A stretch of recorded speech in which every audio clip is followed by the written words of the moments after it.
preschool. So today I have our dog Keela as a helper, so you'll see her in the background a little bit.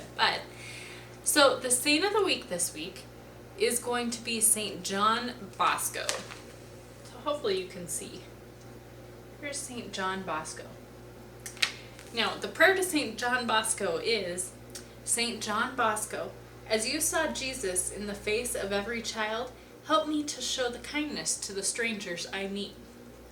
So John Bosco grew up in a poor family in Italy, and to earn extra money to help his family, he would go around his city or village that he lived in, and he would do magic shows for other children, but only if they promised to pray with him at the end.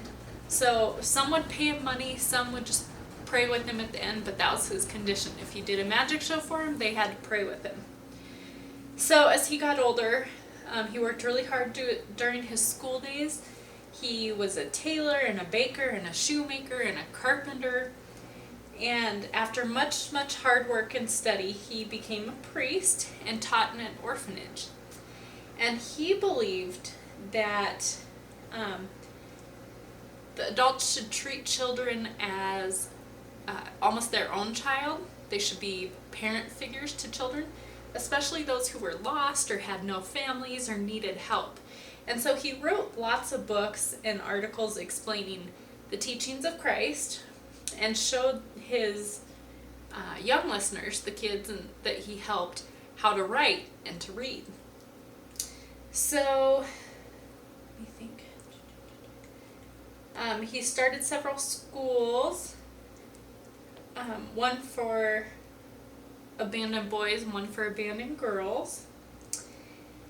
And let's see, what else did he do? He was a very strong believer in communion and receiving the Blessed Sacrament, and he believed it was one of the most powerful and indispensable means of overcoming evil in the world, and so that you should make many visits to Jesus in the Blessed Sacrament. So, there is John Bosco. In our prayer this week, you're going to say, John Bosco. Bye.